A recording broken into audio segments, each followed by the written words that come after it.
Black women's hair does not produce its own oils, and for this reason you have to grease and oil your scalp, because without oiling or greasing your scalp, your hair will be extremely dry because Black women's hair doesn't produce enough oil.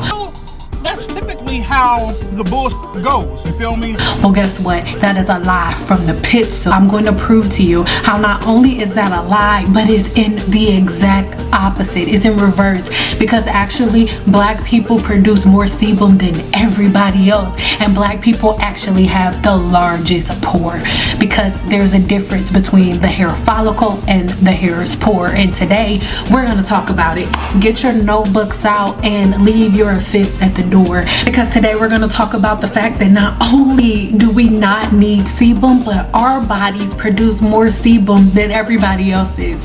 So let's get to it. Sebum is an oily, actually waxy substance that is produced within the sebaceous gland of the hair's follicle. Now, everybody has a sebaceous gland no matter what race, but depending on a couple of factors that we're going to talk about today, it can determine or widely affect the way that the hair follicle produces sebum. Sebum is the main and most important constituent within the hair growth process that is required for you to have strong, moisturized, shiny, and healthy hair. The size and shape of the hair's pore is going to affect sebum production and hair texture differently. Now, larger pores can produce more sebum because there's way more surface area. This gives the skin and the body a greater capacity for oil production with a larger pore. Now, this increased oil production can either result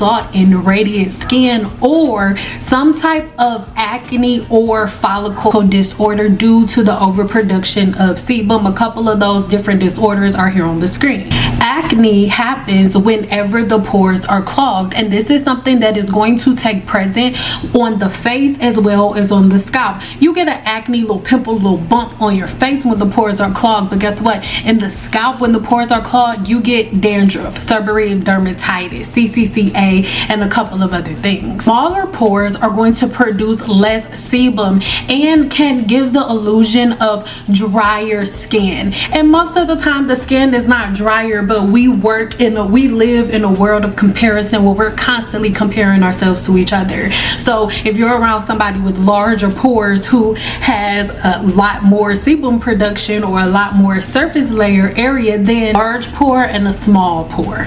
The average human being has 100,000 to 400,000 follicles on the scalp, but each follicle, each hair shaft that is growing out of each follicle, 1 to 4 of those hair strands protrude out of one pore. So pores and follicles are very different. Now, the size of the follicle is what is going to determine the shape in which the hair grows out, right? The size of the follicle, like here listed on the screen, is going to determine what it is. So if you have a completely round hair follicle, like Asian people, your hair is going to be bone straight, and the tighter the follicle gets, right, the tighter the curl pattern becomes.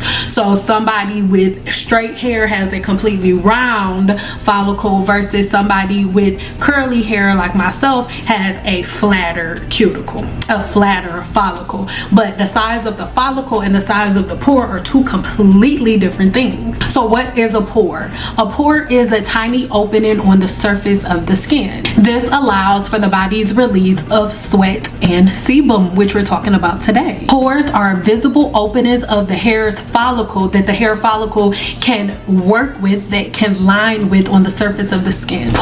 Your pores help to regulate your temperature while releasing sweat and sebum, which also lubricates and protects the skin. Follicle produces hair and is attached to the sebaceous gland, which produces sebum. Sebum is literally wrapped around the hair shaft before the hair protrudes through the follicle and up through the pore. Your hair is already covered in sebum. Each follicle extends from the surface of the skin all the way down to the dermis, where it is connected to the sebaceous gland directly. There is a direct direct port from the sebaceous gland up to the side, through the side of the hair shaft. God literally created the inner parts of your follicle to be connected to sebum, so your hair is drenched in oil way before it protrudes out of the human scalp, out of that pore. So what are some properties of sebum, and why would God make your hair follicle present of sebum and connect it to the sebaceous gland so that the hair is saturated in sebum before it reaches out the pore? Why would God do something like that? Why, I thought you never asked. Number one, sebum coats the scalp and the hair shaft, giving extreme lubrication, reducing friction and dryness. Number two, you know how everybody wants to retain moisture? All you have to do is keep the scalp clean so sebum can come out, because guess what sebum is meant to do? Sebum is your scalp's moisture barrier that everybody's trying to get from a product. You don't need to do that. If you shampoo the scalp properly, and if your diet matches your body, like we're going to talk about in a second, then your moisture balance and that moisture barrier will be handled naturally, because sebum is what God put within your body to handle it naturally. Number three is going to be protection. Sebum provides UV protection. It provides protection from the environment and so many other environmental pollutions. Sebum is the protection that you guys need. It also has antibacterial and antimicrobial properties that kill different forms of yeast and bacteria on the scalp that come from the environmental pollutions, right? Number four is pH regulation. Sebum helps the scalp to keep the natural pH of the scalp regulated. I love rose water because rose water matches the same natural pH level of the human scalp. If you want to get your hands on some, check Simple Apothecary, it's there. This lends to helping the scalp maintain its slightly acidic pH level, right? Your body can help to manage its natural pH on its own as long as you keep the scalp clean and clear and free of debris. This is essential for a healthy scalp environment. Number five is, like I said, is antimicrobial properties. Sebum is full of substances that inhibit the growth of certain forms of yeast and bacteria that live on the scalp. This protects the scalp also from different fungal infections. All together, keeping the scalp clean and the sebum level balanced will also keep these Demodex mites that I taught you about at bay. The more oil and grease you have on your scalp, and the more unbalanced your sebum level is, the more bacteria you will have present on the human scalp. Here are some of the key constituents of sebum. Make sure you head over to my channel, so you head over to my website so we can look through the key constituents together. Check this link below, as well as here I'll put it on the screen, where you can see that it has been scientifically proven that black people produce more sebum than everybody else, because black people have larger pores. There's a difference between the size of the follicle and the size of a pore, and the myth that black women do not produce oil is a lie from the pits of hell. Every time I have a conversation or a video like this, I always get women like, our grandmas used to grease our scalp and they hair long. But another thing that you're forgetting is, on top of your hair patterns and the greasing, there was one thing that everybody had to do, and it was satisfying for y'all, but it is literally a cultural thing that everybody thinks is a rite of passage, to have to scrape flakes and layers and layers and layers of dandruff off the scalp. My baby, dandruff is not normal. Dandruff is a scalp disorder. Dandruff is a mild version of seborrheic dermatitis, where there is an overproduction of sebum that is causing your hair's follicle to rush the skin cell turnover cycle. The skin cell turnover cycle happens every 28 days, where the dead skin cells on the scalp make their way up with the new hair. But if you have dandruff, instead of that happening every 28 days, days is actually happening every 2 days, every 3 days, or every 7 days. And this is why you see the dead skin on your scalp. That is not dry scalp. You have a scalp infection, and the longer you go greasing the scalp, the more you will run into seborrheic dermatitis, CCCA, and all of these different forms of alopecia. And most of the time when you go to dermatologists, women say things like, oh, dermatologists, they can't help. It's not that they can't help. A dermatologist is a scientist, and for you to help someone, you have to do the full scientific method. And without knowing your patterns, I can never really do the scientific method. And again, most black women will not take accountability, because the only reason that your scalp is inflamed and that you have dandruff and seborrheic dermatitis and things of that nature is because you will not stop adding oil and grease to your scalp. Look at this next clip right here. I'm gonna talk here within and do this voiceover, and then I'm gonna come back to give you guys some different resources that you can use to increase sebum production. But I do want you to see this. This video clip is protected by fair use Harpo. I do not know this woman, okay? So I want you to pay attention. She used a microscope on her own scalp. You can use a microscope to look at your own scalp too, but I want you to look at this inflammation.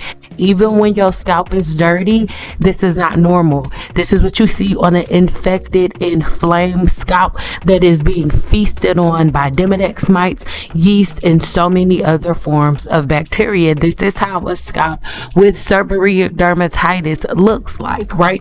And if you're a person who went to school to be a trichologist, right, you have studied these different hair follicle disorders to the point that you know them as soon as you look at them. So on her video, she is assessing her scalp and looking at her scalp and showing her audience her scalp when it's dirty, right, and after she shampoos it. So I need you to look at the cuticle, and I also need you to look at the scalp and see the presence of so many different products, gels, oils, butters, grease, and things of that nature. These things are never supposed to be present on the scalp. The only thing that is supposed to be present on your scalp is shampoo. This is after she washed her hair. As you can see, that little like creamy looking stuff, and you're soon to see like inflammation throughout her pores, right, where you can see like exactly how to get into the hair follicle, that swollenness that you see around these pores. You guys, this is something that you have to pay attention to. Most of the time there is so much inflammation from you doing a oil treatment. You doing one hot oil treatment could be enough to cause this type of inflammation. Do you see like the sort of like whiteness around the follicle and all of the yellowness that you see, even the scalp towards the back of the head? That is an over infestation of yeast and bacteria. And when she's doing the video, when she does part 2, she talks about the fact that when her trichologist saw her scalp, she got excited. She's like, ooh, I know exactly what this is, because this is textbook, right? This is textbook. And if there are any professional cosmetologists listening to the sound of my voice, you can take your career to the next level, because you can get the same microscope that this woman got on Amazon, and you can make it a part of your client's consultation process, right? For their appointment, you can make a scalp assessment a part of their appointment. It could be a part of the consultation to see if whether or not certain styles are feasible for them based on a scalp assessment. But so many cosmetologists are so worried about the money that we don't understand how the field of cosmetology, trichology, and dermatology go together. But this is extreme scalp inflammation from oil and greasing and doing Team Natural stuff, y'all. It's a fact, and it needs to stop. It has to stop, or y'all hair is gonna fall out. Hi guys, it's Chuma here, back with another video, and for today, as promised, I I am giving you guys an update because I have just been to see a trichologist. Initially, I sent her the videos that you've seen from the microscope that I took, and I said, hey Stephanie, you know, I'm gonna book an appointment, but can you just initially let me know what I may be dealing with? And at that point, she had asked, are you using oil on your scalp? And I said, for that particular week, which I explained in my last video, I had used this particular oil. And she was like, first of all, just stop doing that. So I stopped doing that. Then I went ahead to book my appointment. It was very easy to do so. So she also asked me where the most problematic areas were. Remember that back one there that was just looking all kinds of awful and messy? So I told her about that one. She also got to see some around this area as well. So she really took a good look. After that was done, she sat back down again and then she explained to me what I have. I have to pull out my phone. Even me, I was like surprised. I was like, oh, I have dandruff, guys. But I have a particular type of dandruff, and I didn't actually know that there are different types of dandruff. So she told me that I have seborrheic dermatitis. So this is broken up into two parts. So dermatitis is a red, itchy, flaky, inflamed skin complaint. So 50% of people will have this, and they may not always necessarily know that they have it. She also explained to me that with people of color, black people especially, our scalp is generally rich in sebum, and so that we will experience a lot more of this type of condition, especially sebderm, if we do the oiling of the scalp on a regular basis. So if you're finding that your hair is really dry and you're compensating by oiling your scalp, and you're still finding that you're having a lot of flakes, then that might be the reason as well. Diet has got nothing to do with this issue. My products has got nothing to do with this issue. Stop it. Get some help. It's just the excess oil. So it's just avoiding like putting the oil directly onto the scalp or putting the product directly onto the scalp. I will still be doing a hot oil treatment. I will use like an anti-dandruff treatment or shampoo beforehand. No! God, please, no! No! No! No!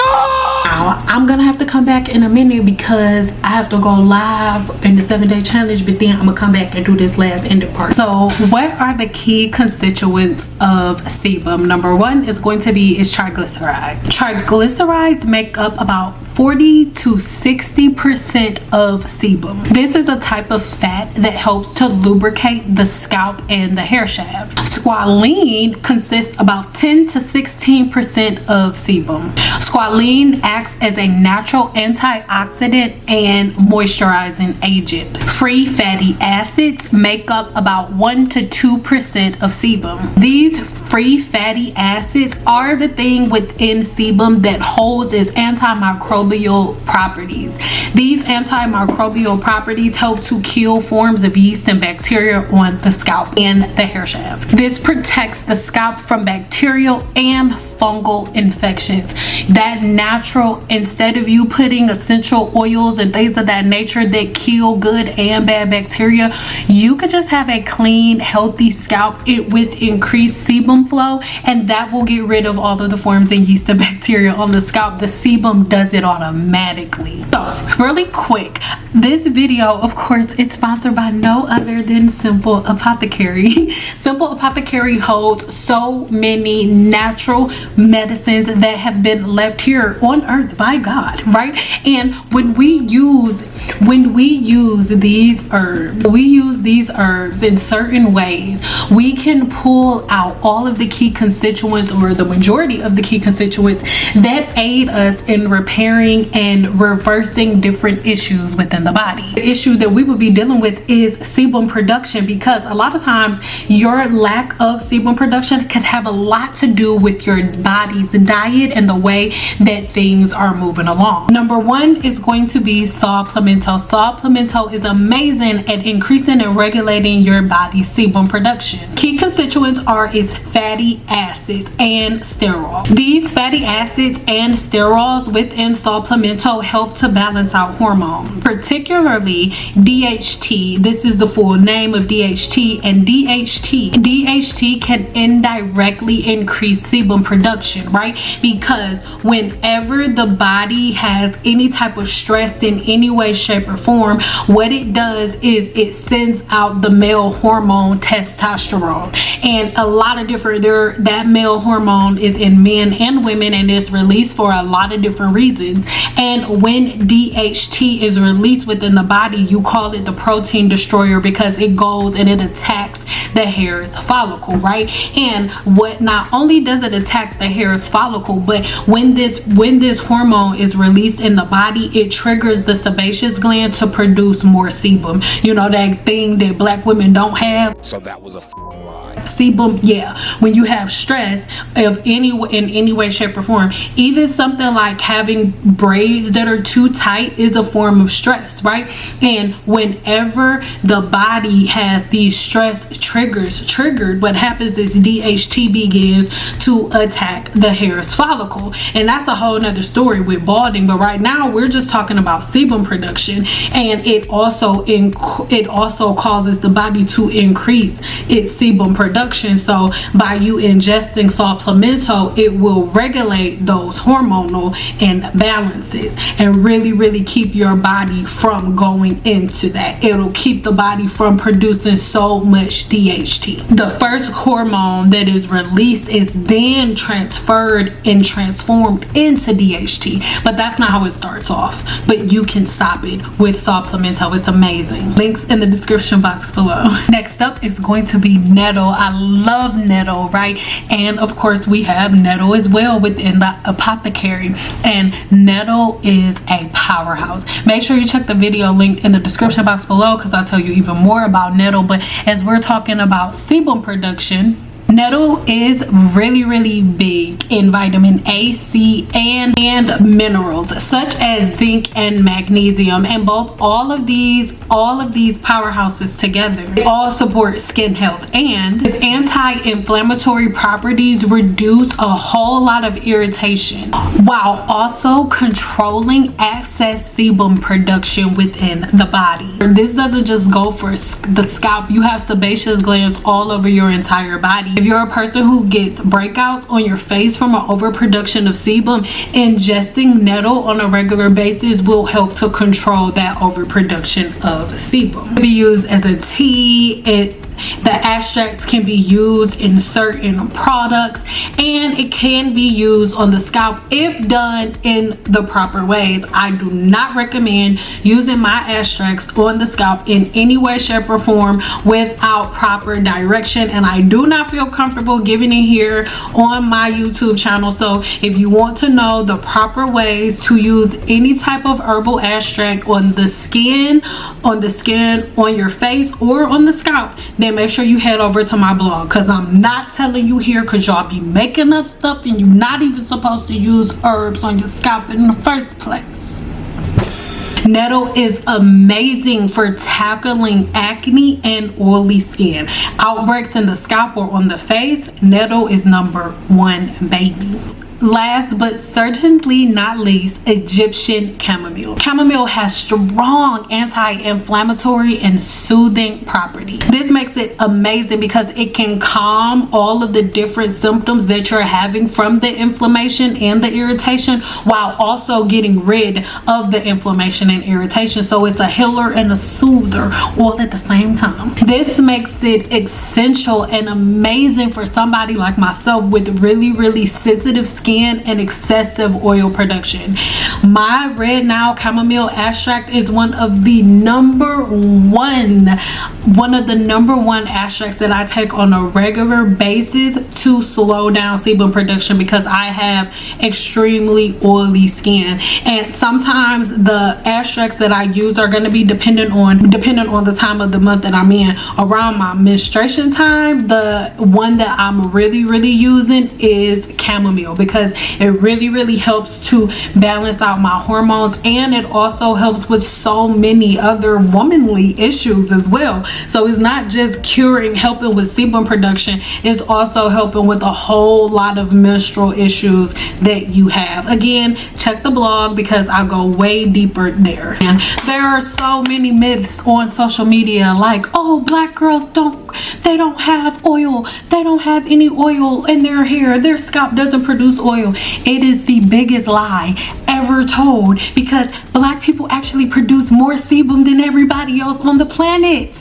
But black women, they don't have as much oil production. Why? Because black women block the follicles. Black women start blocking the follicles when they're babies, when they're little girls. From the time you're a little girl to your adulthood, you are greasing, oiling, and buttering the scalp. And anytime somebody tells you to stop, you want to have an argument. I'm black. Well, guess what? You being black has nothing to do with oil in the scalp. It's actually in reverse. You produce more sebum out of the pore than anybody else. Black people have larger pores than everybody else. You have more sebum on the surface level area of your hair and your scalp than anybody else. Why do you think our skin stays so lush and supple all the time? These are things that I really need y'all to understand. And I'm sorry, I know a lot of people aren't going to want to hear this from the last video clip that I added. Everybody gets so confused. People don't respect cosmetologists, but people are now just learning about the field of trichology and are now exalting trichologists over cosmetologists. No, I'm sorry. As a person who does both things, me as a trichologist does not trump what I learned as a cosmetologist. Unless a trichologist is also a cosmetologist, they can't color your hair, they can't straighten your hair, they're not supposed to be styling your hair or anything. As a trichologist, you are doing book work. You are learning scalp and hair shaft disorders, how to treat them, the causes, and so many other things. Don't get me wrong. Yes, a trichologist is important, but a trichologist does not trump your cosmetologist. The key is finding the right cosmetologist. All cosmetologists are not created equal, just like all doctors aren't created equal. All mechanics aren't created equal. No trade. Hair cosmetology is a trade.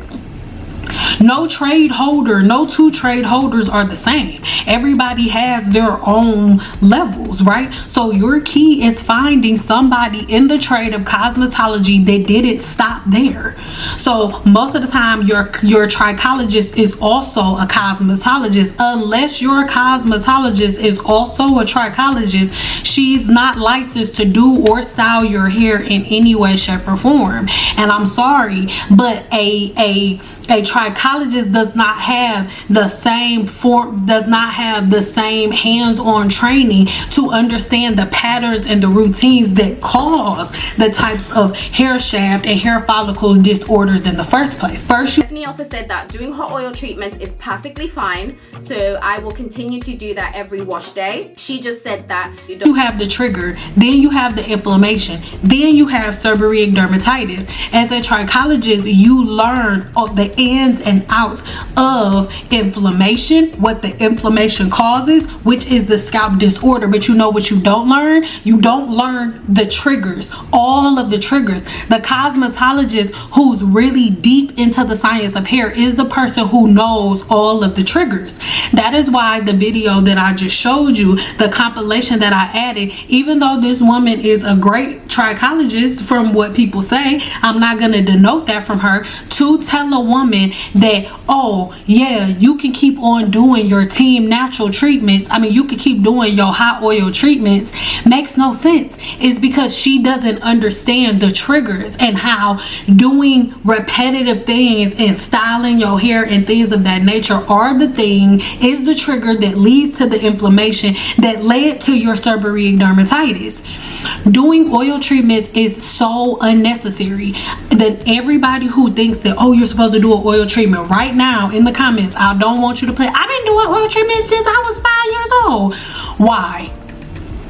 What does the oil that you're putting on your scalp hold that the natural sebum that is already protruding out of your follicle, what does your hot oil treatment do that the natural sebum doesn't do? Because all it does is create scalp infections like the one that we just watched.